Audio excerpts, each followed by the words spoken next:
Welcome to the Infinity Loop Group. I'm Riley Burns. I'm Krista Worse. We're so glad to have you with us as we dive into these new chapters. The first one is Judger versus Learner. No one can help anyone else from a judger place. Marilee Adams. Change your questions, change your life. We can change from a judger to a learner when we change our questions. We observe our thoughts and realize what mindsets we're in. We can choose our mindset. We are all recovering judgers. So that phrase, we can never help anyone from a judger place, I didn't expand on it real deeply in the book, so it's good that we're talking about it in the podcast. But that is so central. Again, it's like, again, a mantra. Yeah, the mantra that we really have of like our objective of this podcast is to help people from communicating from a projecting place to a connecting place, right? Instead of projecting things as if they are the ultimate truth, sharing things as if they are part of the truth. And that should be something that is bringing someone in to the collective. Yeah, and so by being in any kind of judgment energy, we cannot help anybody. So if our intention is to help people, we have to immediately realize when we're in judgment, we are of no help. And the judgment is the separate self that is only seeing them through a critical lens of what's wrong with them or judging ourselves and what's wrong with us. So Marilee Adams' work which is like so many things we are learning about the brain, that it's really this or that.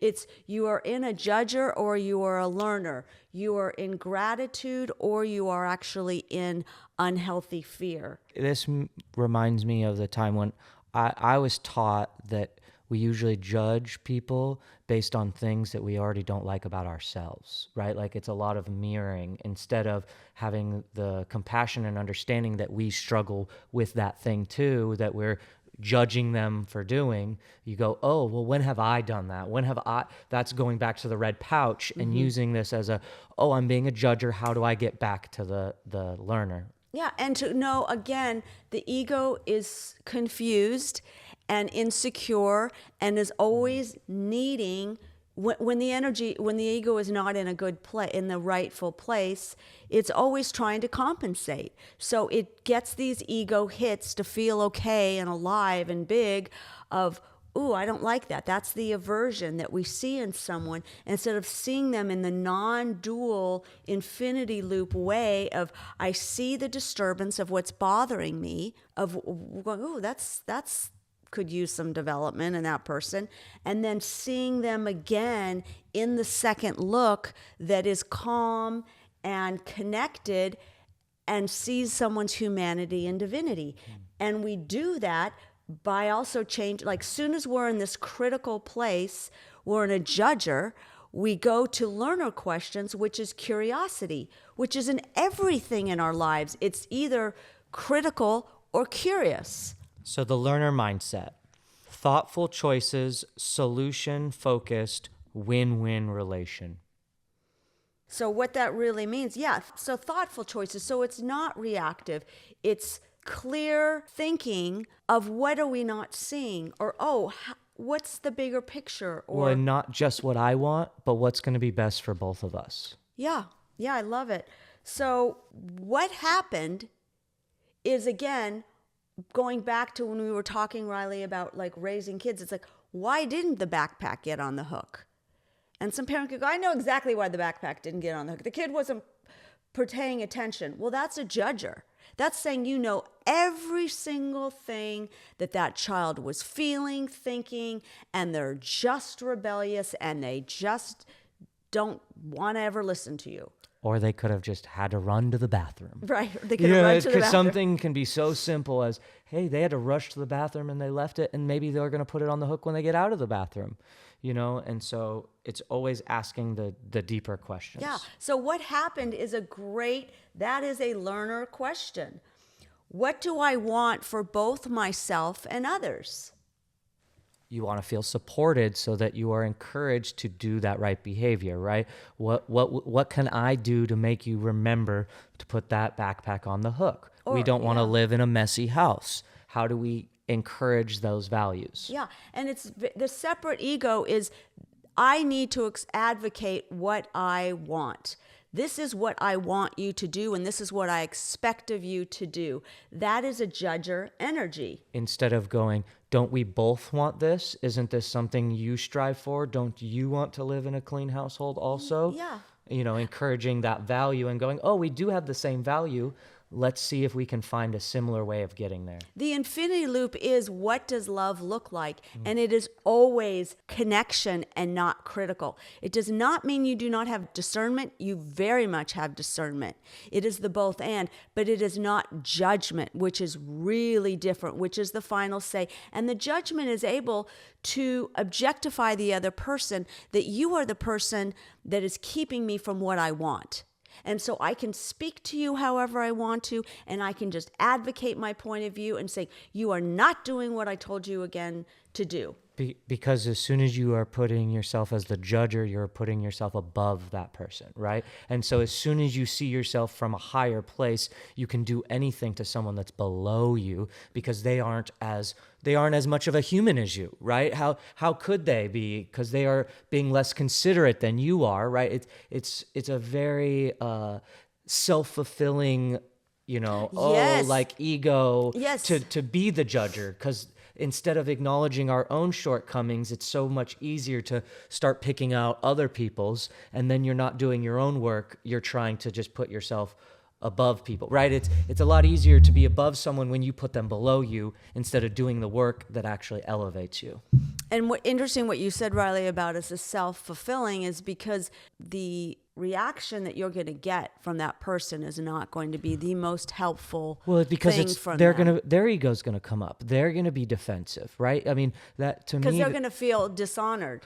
Well, but they're going to feel attacked, right? You're judging them. They would be attacked. They are being attacked instead of presenting a question which really lowers people's defenses because you're coming from a place of, I don't know everything. Yeah, so that's the what happened. Yeah. What do I want? What can I learn? Oh my gosh. Right? Could I have said something that would have gotten a different reaction from you?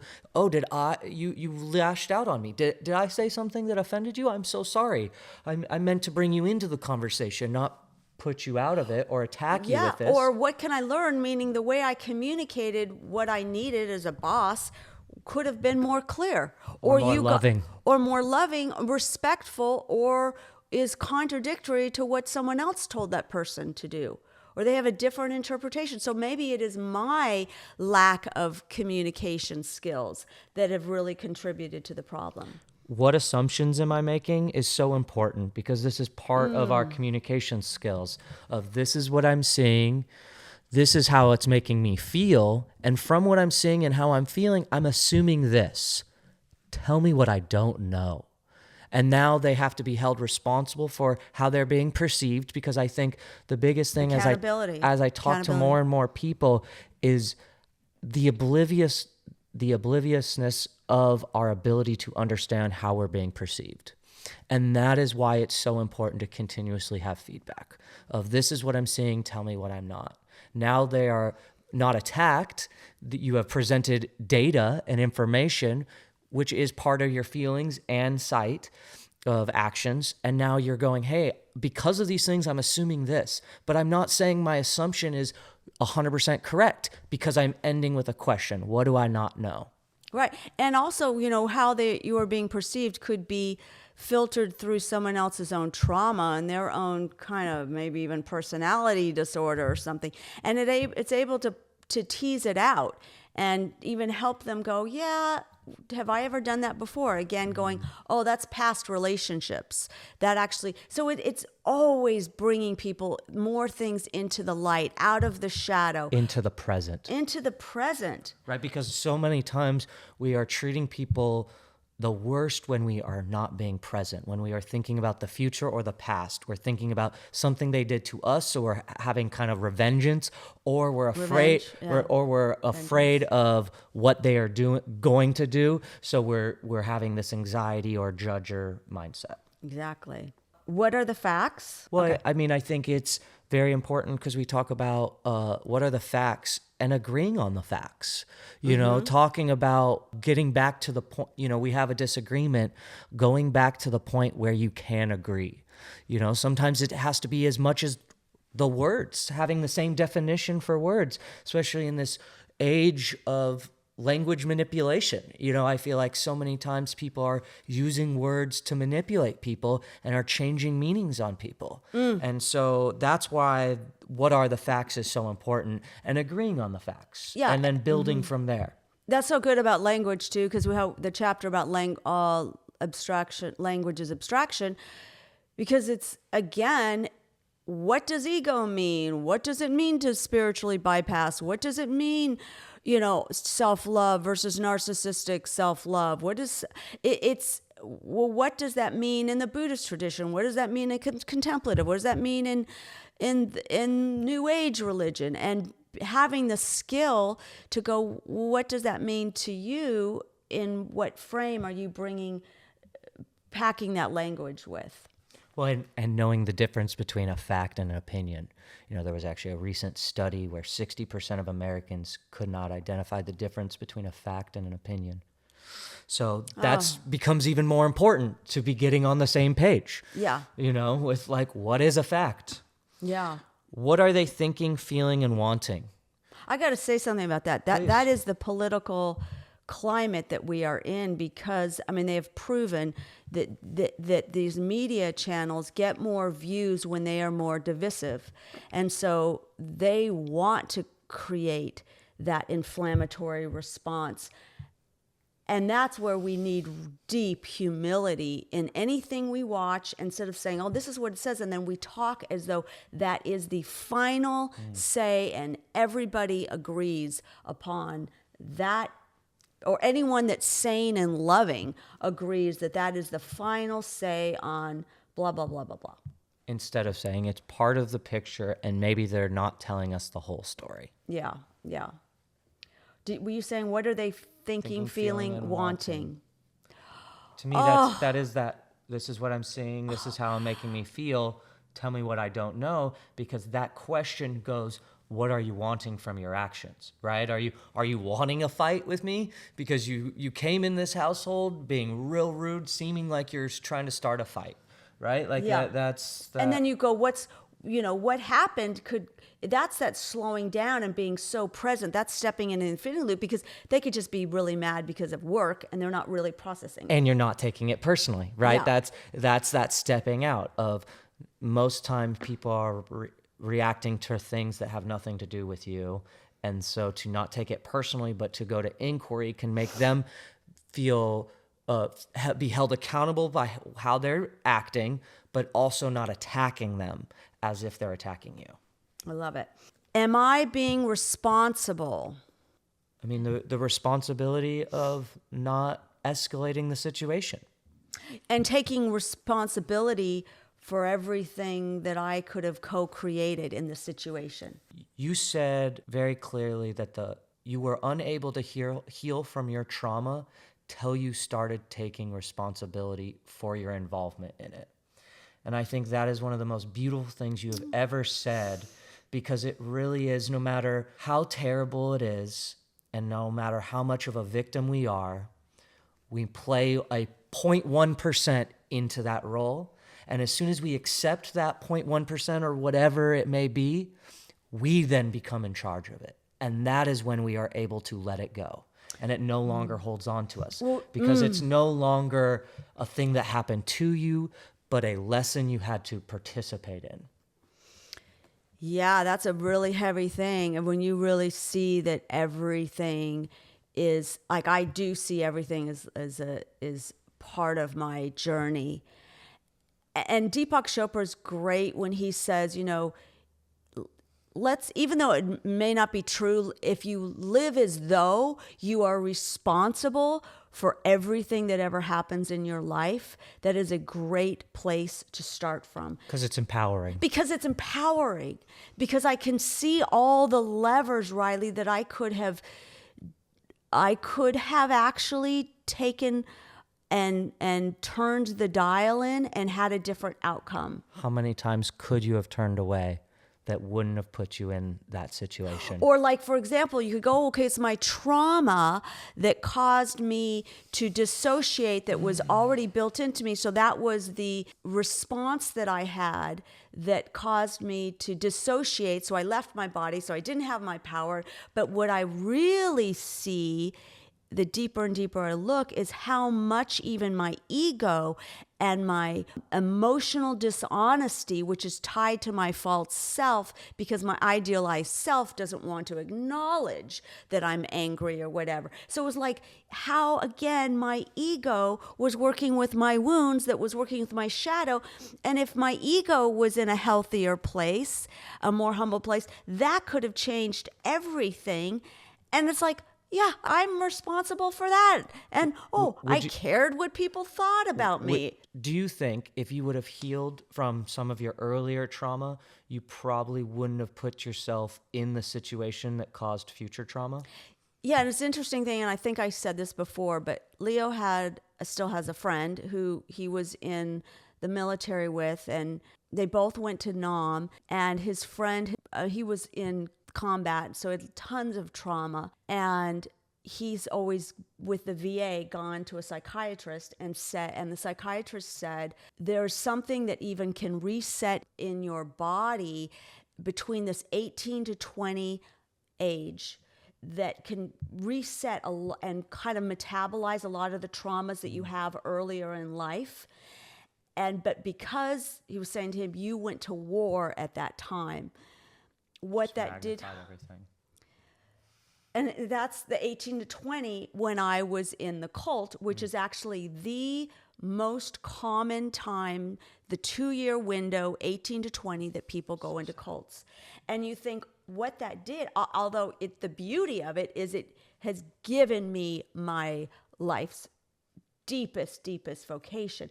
But it is true. It's like, that is the things that we grieve over, is the cascade of what trauma and abuse does and how much of a monumental feat it is to get over. And you look back and there's times I've went, oh my God, you think, that sexual abuse was, but it sets things in motion and that create these patterns. And that's why it takes what I call the transformational process to heal, like levels of trauma. And that's why we believe so much in psychedelics when they are done with really the right set and setting and right integration of what it can do to help people process trauma. Yeah, so we're going back to responsibility and the power we have, the agency we have over our lives. We're just like, my kid just won't change. My kid did this. My relationship's like, no. You have power to move the level of how you could show up differently. You think you're doing everything right in this relationship as a quote unquote step parent or whatever. It's like, how are you working on your approach, right? Well, and then when you become responsible, what's possible? Infinite possibilities. Amen. What are my choices? When we are in restricted awareness, we limit our choices. And that's usually what triggers the more negative responses from people. Someone is going to defend themselves if you are judging them. Mm-hmm. And so I think by looking and saying, well, could I say that differently? Invite someone into the conversation and make someone feel like you are actually want what's best for them instead of thinking you are better than them and putting them in their place. And we can feel at any time. That's the infinity loop, is about becoming present and humble and finding our grounding and our humility and our curiosity and our openness and our gentleness and our honesty and skill when we are addressing a situation, so that someone never feels that you are putting them. I mean, people have said that to me. I feel like you're, and I'm like, because I'm in the wrong place. I'm in my judger. I'm too frustrated. I'm in my judger. What's best to do now? Mm-hmm. I think a lot of times people look at big problems and want to solve the end, not understanding that there's steps that need to be taken to get to the end. And so, okay, we need to do this one step at a time instead of being overwhelmed by where we're trying to get. I love what Deepak Chopra teaches also, again, because it's like you pause and you breathe. And the question is, what would be the most peaceful and loving thing to do right now? What is best right now? That is someone coming from presence. That is a regulated nervous system that desires to love and is connected. Maybe we just need to have a hug before we talk, right? Which it makes everyone more comfortable, more safe because we are. Connection. Yeah. Yeah, I love it. A judger mindset is the automatic reactions, blame focused. Win-lose relationship, right? I'm trying to get the promotion and don't care if you lose out on it because I'm only caring about me winning. Yeah. So I'm going to continuously talk about all the things you're doing bad in the company because I'm more worried about getting ahead instead of understanding, no, I'm going to present my best self and acknowledge your best self too. And maybe the best person for this company will be risen up. That's the coming from abundance and trusting the universe versus the scarcity mindset that needs to Put claw people below us. Yeah, claw our way up. Why am I such a failure? The negative mindset, right? As soon as I believe negativity and positivity, whether it's in our actions or thoughts, is a snowballing thing that we are constantly dealing with. And so whether you are having those negative thoughts of why am I such a failure, you are making that a reality because that is then this mindset you are choosing to keep instead of going, oh, I made a mistake. How can I learn from that mistake? And go, oh, this is a wonderful opportunity to grow and become a better version of myself. So that's back to what you started off with, Riley, saying how often, we judge the very thing that we don't want to face within ourselves. Is we are very often very critical of ourselves. And so we see it in another person, or we use the other person to then make ourselves feel better. And that we're criticizing the very thing, why am I such a failure? Then we're going to see other people as failures. But that same thing, instead of the curiosity, is like, what could I do to change the outcome in my life versus why am I such a failure? Right, and failure is such a weird thing because I've only learned through failure. Only the most successful people in the world have failed probably the most. It's the difference between giving up and pushing forward. We learn from our failures and we don't identify with the failure. Right. And yeah, calling ourselves a failure. Yeah. Why are they so stupid? Again, the projecting. Instead of going, well, what am I not seeing? Where could I learn more? You're projecting your lack of knowledge onto someone else. And we all don't want to see where we're stupid. That's like where I said, when the ego serves, I'm stupid and I'm not.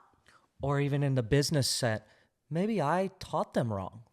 Why? We don't want to acknowledge that maybe we're not the best teacher that we thought we were, or we're presenting it in a wrong way. Instead, it's a lot easier to project and, oh, they're just stupid, that's why they're not learning this. Instead of going, well, maybe I'm teaching this wrong, or maybe they need this presented in a different way. A different learning style, yeah.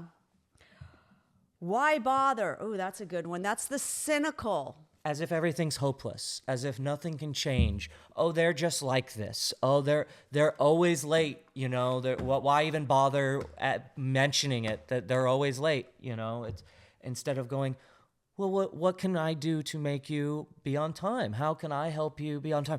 Do you want me to come pick you up? Like, how do we create a world that you understand the value of being on time? That's good. Okay. Who is at fault?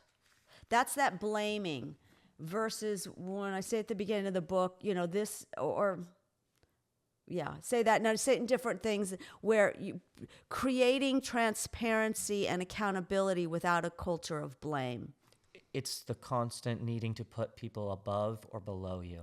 Or the good or bad, or who's to blame, who's to blame, who's to blame, who's to blame, who's in trouble. Yeah. What's wrong with me?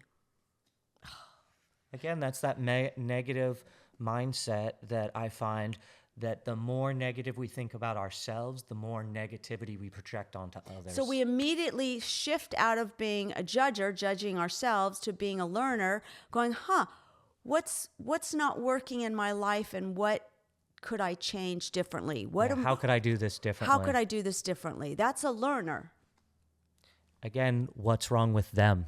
Back to that projecting, instead of going, how could I help this person achieve this goal that we are both trying to achieve?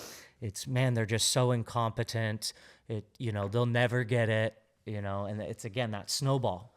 As soon as you start that mindset, it's so easy to run away with it because it becomes bigger and easier to access. It's just that you can immediately switch. You catch yourself in a judger mindset, and you just immediately change your questions to curiosity.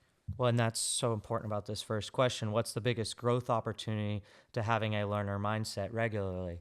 You are no longer approaching people's defense mechanisms. When you come from a learner, people don't have to defend themselves because you aren't attacking them. You're trying to create an environment that welcomes them in to be their best self. How do you become more present so that you can be on time? How do you become more present so that you can do this task well? Okay, do I have to show you how to do it? How can I talk you through it? Do you need support? Maybe that thing is too heavy and that's why you keep spilling it. We can get another person. Like, there are always options, and people don't feel attacked when you present it with a question. When I do career coaching, how often clients will go, I need to read the judger versus learner chapter again. I'm in my judger. And what I always say back is, you're probably seeing stuff that is really not cool in the other person that's in leadership. But if we just switch to, how can I be an influencer and lead them into more awareness? How do I have more skill in the way I'm working with this person to both hold my ground, speak truth, and lead them to a higher level of awareness as much as possible? What just triggered for me too with that is, the judger is the ego's defense. And it's the ego's defense when the ego doesn't need to be defended. And that is why, right? Because there is a time and a place to have that discernment to defend your ego, to understand that there is a value in having self-worth. But as soon as you are coming from... Or defending your soul, or, whatever. Yeah, go ahead. Self-worth. Whatever. But it's yourself. that judger. It's all part of us. That judger is that ego sense of not acknowledging our shortcomings and projecting them onto others. Yeah, I like to say overcompensating, but that's a great way of because what are we defending, protecting, and projecting? Yeah. What was the most helpful thing about Marilee's work on these two mindsets? To me, it's just about acknowledging that they are on two sides of the spectrum. Like, you can't be judging and a learner. Mm-hmm. You can't be in fear and abundance. You can't be, it's all these things that people claim to be striving for, but then are staying in the opposite mindset. And so I think it's hard to understand how to get to the other mindset until you acknowledge that they are opposite of each other. I love it. Yeah, I love it. In what ways do you feel empowered that you can change so quickly by changing questions? So, you immediately cut through someone's defenses because you are no longer attacking them as a person, but embracing the situation and going, together we can accomplish so much. How do I ask the questions that allow you to accomplish this together? Love it. All right, as we jump into this next chapter, they very much intertwine because these are the tools that elaborate how do you become a thinker. 4 fields of conversation. The intention of dialogue is to reach new understanding, and in doing so, to form a totally new basis from which to think and act. Bill Isaacs.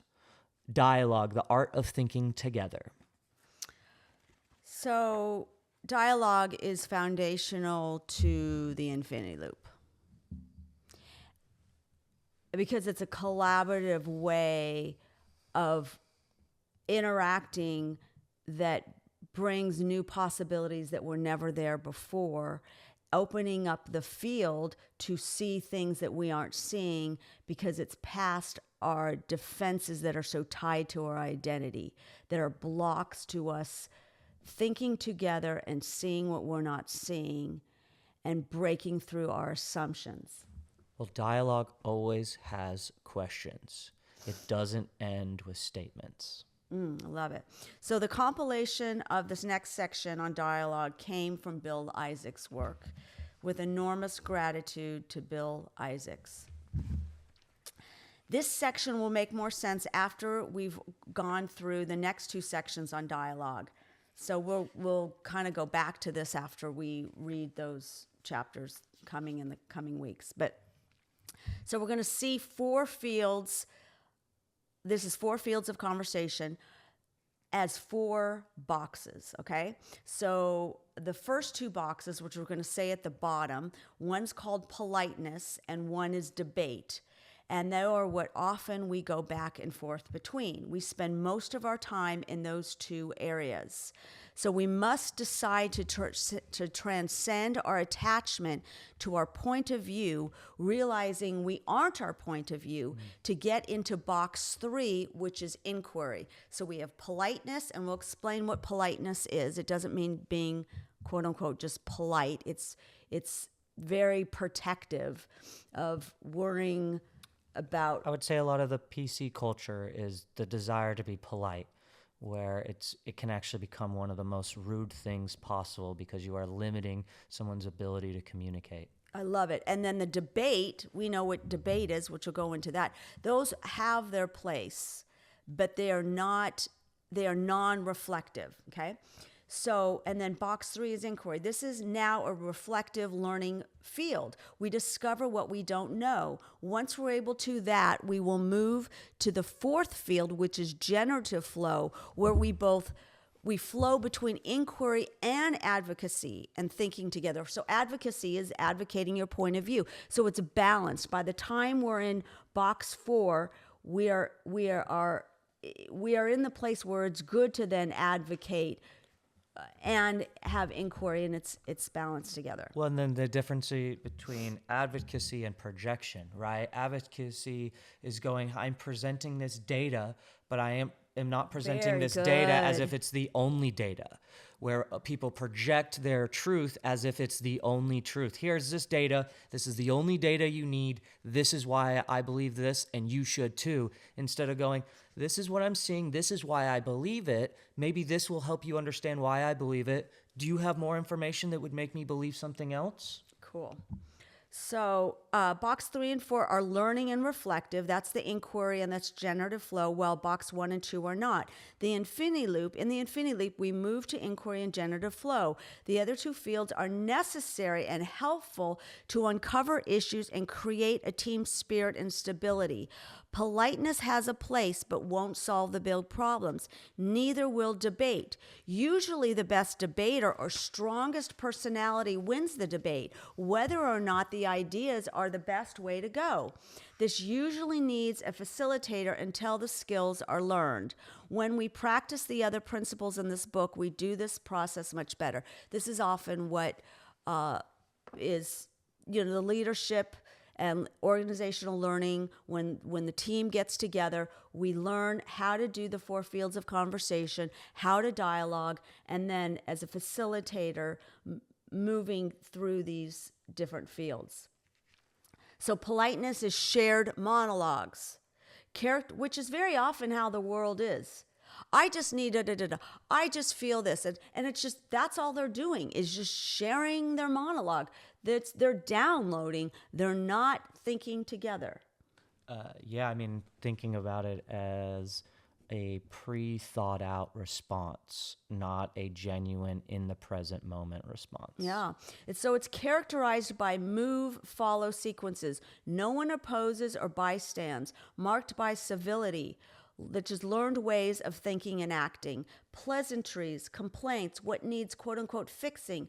Participants are frustrated but unengaged and unaware of the source. You can feel that when people are like, okay, this is what we're going to talk about, but we're not really going to talk about it. We're going to keep it so civil that we never get to really get to the issue here. You see it in families, you see it in companies, you see it in church meetings. Okay, so I'm going to jump into some. So I've been watching Shogun, and it's something about the 1700s in Japan. And what I thought of this with the politeness is how often they are bowing before the person they are about to kill. Their enemy, like they won't even acknowledge that you are the enemy in front of others. They bow to everyone because it's all about this politeness, even though they're planning your death the whole time. And so to me, it's... Oh God, that's very relevant. But very real of like Yeah. how politeness isn't necessarily the best thing for society or the community or for you, because you truly don't understand people's intentions because it's disguised in politeness. Yeah, and versus kindness, and it doesn't mean you're not a polite person, but the politeness in of itself is like that political correctness that is false, and it's the control, and it's a manipulative way of controlling. I think it's a lot of way of staying in the judger, right? Because, I'm being polite. You're the one being rude because you want to talk about this subject that's a little taboo or a little uncomfortable.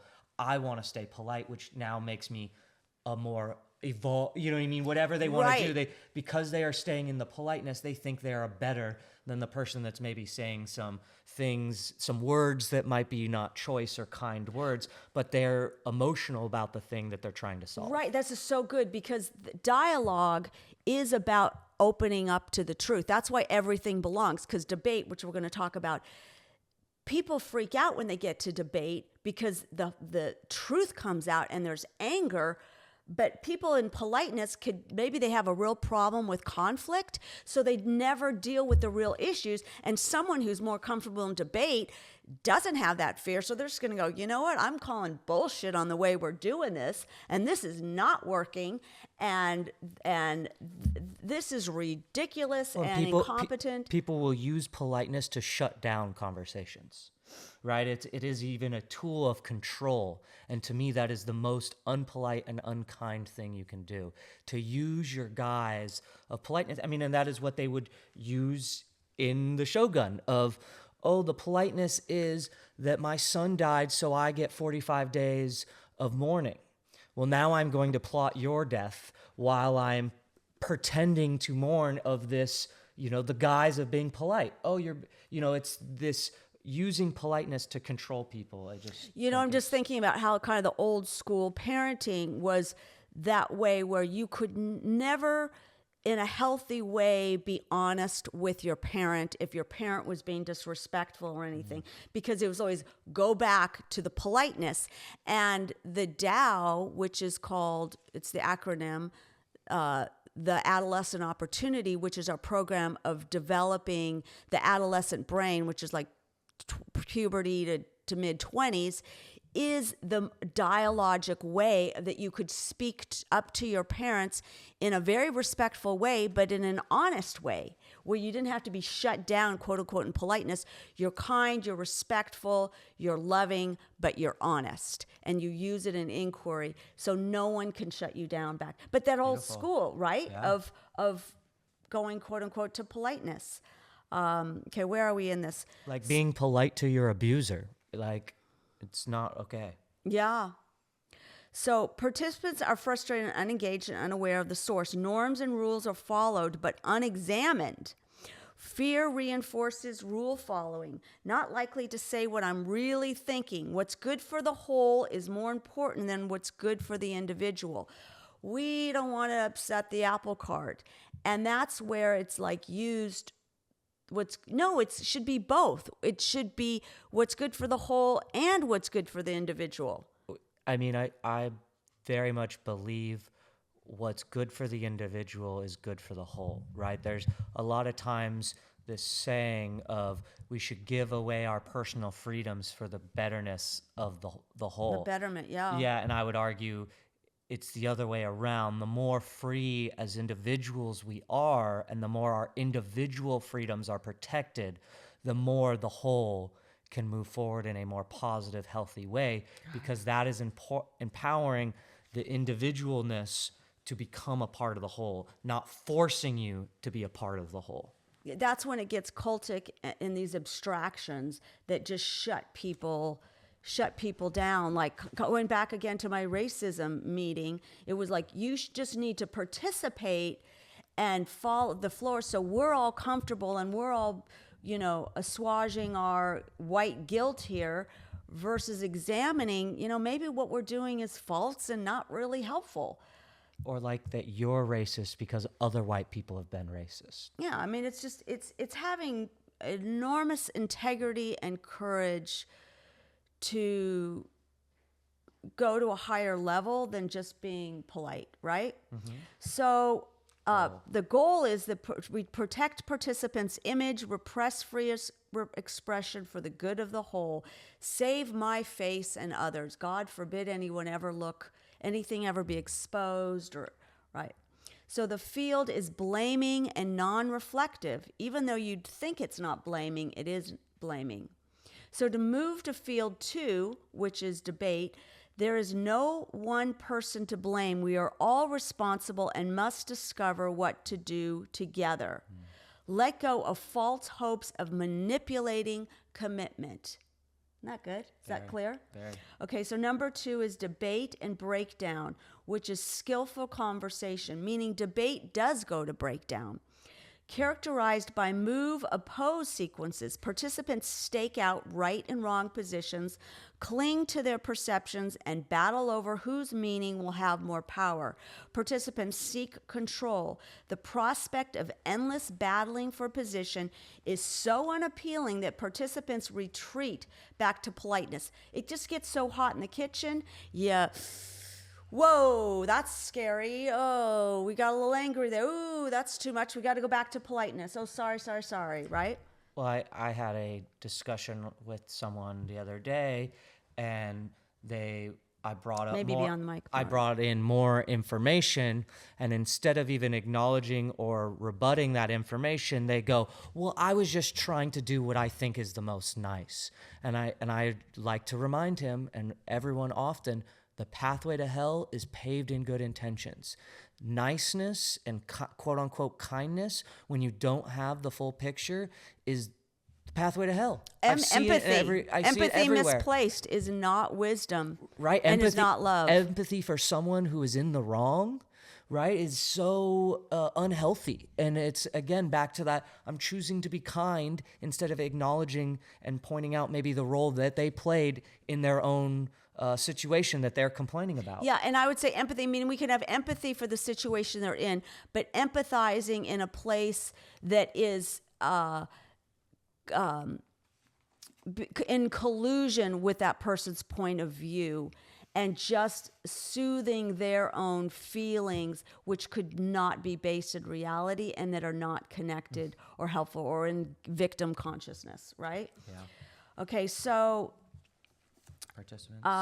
participants seek control. Oh, they seek control. The prospect of endless battling for position is so unappealing that participants retreat back to politeness.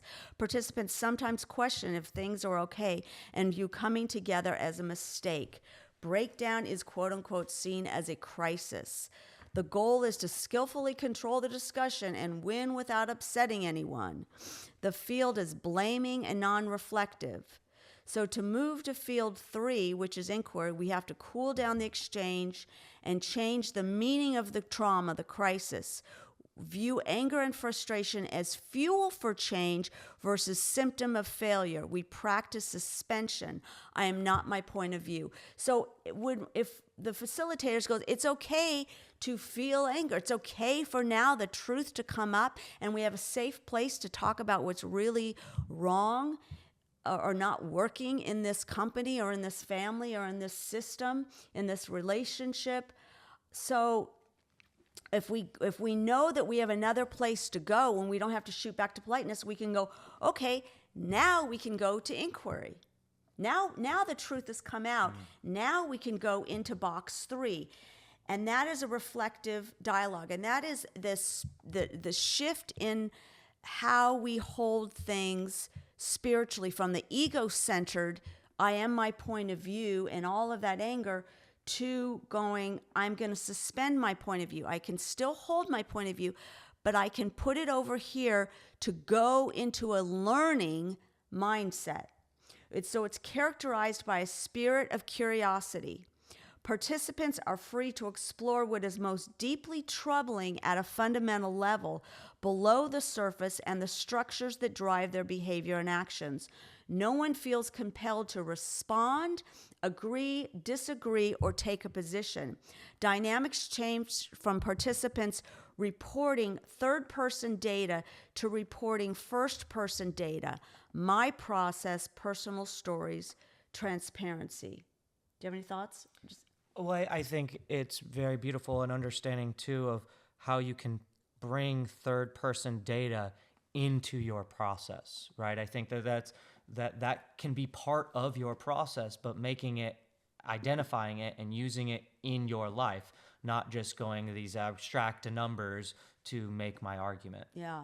So the goal is to suspend my views and underlining assumptions in order to be free to truly listen to the views of others. That's when it's reflective. That's when you actually can hear, because you realize in debate, a lot of times people are not learning. They're just listening to where they're going to then counter. There's no true learning in that sense. I mean, there's not learning together. It's like, oh, you may learn a new fact, but it's not deeply, because it's not incorporated with the power of inquiry to see what you're not seeing and seeing how you're seeing everything through your own assumptions. Well, because when people are in the debate mindset, they are viewing everything the other person is saying as false, right? It's I'm coming from the truth and they're coming from false. So why would I listen to something that I believe is false? And it's so packed, yeah. And that's the difference between going into inquiry, of going, okay, I believe these things because of this information. Let me be open to more information. Right. So the goal is to suspend my views and underlying assumptions in order to be free to truly listen to the views of others. The field is self-reflective. To move to field 4, which is flow, we move from reporting memory to speaking from our hearts. That's we have to be present. From personal stories to deeper shared meaning. From speaking our thoughts to valuing our insights. So it's, I just think this, from that to, and you can see it all the time. You see it all the time in relationships, friendships. Well, I just think this, I just think this, I just think this, versus sharing the insights. Oh, I see this differently now. Oh, I see how that fits into, I see my blind spot. I see your point of view differently. I feel like we communicate in flow more than anything. I don't think there's anyone else I communicate with flow constantly than you. We do dialogue. We live in dialogue. That generative dialogue. It really... It's so exciting. We're so hungry to learn. And if you really want to be a learner, you've got to have this kind of energy behind it, or you're just going to be doing monologues to each other. Well, and I really feel like the more we've been in this state, the more our love has actually become so much deeper, because of the level of respect we have for each other. You know, it's my mommy's my best friend now, but it all came through how we talk and communicate. It wasn't just because you birthed me that you're my best friend. It's because of the struggle and the things that we've gone through together, and the only way we could get through them is through the flow of dialogue. You know, when you're in this loving field, what comes out in your communication is what I would call is love, and I would call it living in the infinity loop. But if you also decide you're going to go to curiosity, you're going to switch, you're going to communicate in a certain way, that then brings you automatically into the field of love. Like, why is there so much love? It's because we communicate in this field that's this field of love. And from my experience... And truth and honesty. And I notice when we step into this field, even if people are unaware of it, they get brought into that field. Right? It's by coming up with questions that drop people's defenses. It's, again, they go, oh, I've never been criticized in such a loving way. I am now more open to this change and your criticism. And so they don't even have to have these skills for you to present them with them. And it doesn't matter, if they have a master's in organizational development. It doesn't matter if they're older. This stuff, this Bill Isaac's work is not taught. They're like, whoa, I can communicate this way and still hold my power and get more collaboration, and I'm getting more, and it feels so much better.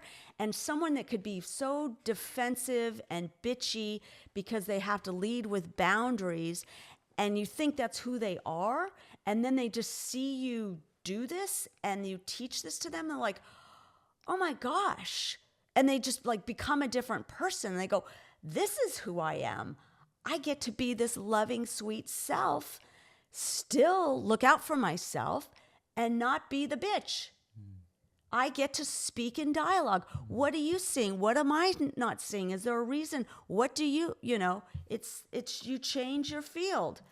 So it's like to go to box 3 and to box 4, to go to inquiry, gender flow, you are literally going like this, in a sense of this, that you are holding So instead of being defensive and defending like, your and ego, your ego, you're like opening suspending it, and you're going, oh, I would even I am say, the watcher. I would say it's that. an invitation. It's an invitation. You're reaching your hand out to bring them in Yes. to this loving conversation. But you're also, what you're doing, it's like, now I'm the watcher of this. I'm not identifying, and I'm just watching myself have this experience and them, and now I'm in a higher level of awareness. Love that. Yeah. So flow is generative dialogue. It's characterized letting go of our isolated identities, fluid creativity, and releasing structures that limit the flow of shared meaning. It fosters learning versus knowing. It opens up new possibilities and options. And I got to say it again, if you want to be someone in my life of any consequence, you have to live this way. Otherwise, I'm really not going to spend any time with you, because I'm not, life is short and precious, and I've suffered enough. And it's such suffering to just be around someone who doesn't want to learn this and just wants to speak from their ego and their certitude and their knowing, and not want to learn how to be in dialogue about anything. Well, they're rejecting the infinity loop. And we don't want to be around anyone that rejects the infinity loop. Because the infinity loop is the values of everything: learning, loving, connection. That's what I want to spend my life with. So it's a consciousness of a larger sense of identity together, and an undivided whole that links all participants. All participants share a voice of equal weight and equal value. Individual insights become shared insight or outsight. Advocacy and inquiry are balanced. The goal is to create a container large enough to hold different points of view without attempting to pressure anyone to change their view. The field is self-reflective. Now I think about this in just my own life, of how I have presented information to someone and how they asked me a question that changed my view and helped me take control of an aspect in my life that I felt like I was out of control in. And it's so funny how it can be something so simple as them just reflecting with that question of, I already knew the answer, but sometimes because of other people's questions, it triggers inside of us that creates the change. And again, I would say, if you want to have the most effective way of developing another human being, which I would argue we are always developing others, through inquiry versus selling is telling them what to do versus having them participate by asking questions. And our final questions in this chapter: what about these tools get your most attention as something you'd like to incorporate, to be aware of in your interactions?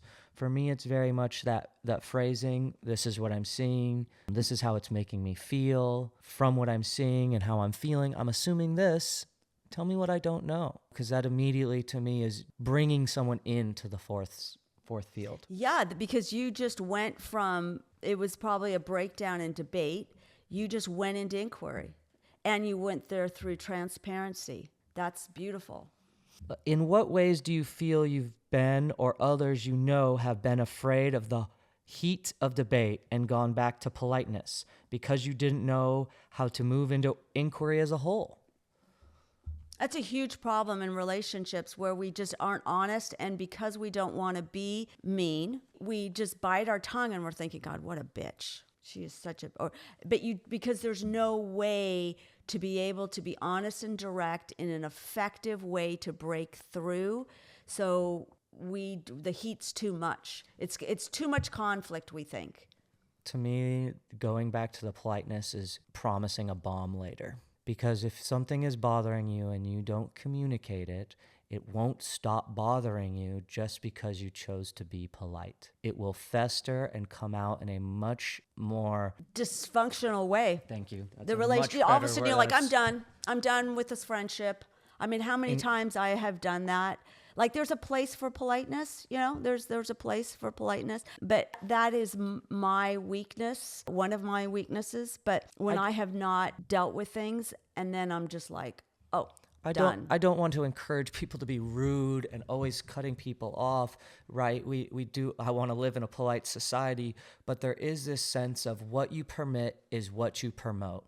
And a lot of people permit things that they truly stand against in the guise of being polite. And I would say that is not polite because you're doing a disservice to yourself and that person you are claiming to be, being kind to. Yeah. What you permit is what you promote. And it's probably not even kindness, because kindness has courage, and kindness is what is in the other person's best interest. It's more niceness. Well, kindness is being able to call someone out and saying it in a loving way, right? It's pointing out the problem without judging them, without putting yourself above them or making them feel less than because they might be making a mistake. Yeah. And our last question, in what ways are you aware that only inquiry is going to solve the big problems that keep surfacing? Advocating doesn't bring out the inquiry, does it? Write about your awareness of how you've experienced this to be true. Now that is how we will end, by inviting you to integrate these tools into your life, and you will see so much growth and change from day one. And again, we just want to thank you so much for joining us on this journey of the Infinity Loop group. And we really appreciate your time, and hope you have a wonderful rest of your day. Till next time. Bye-bye.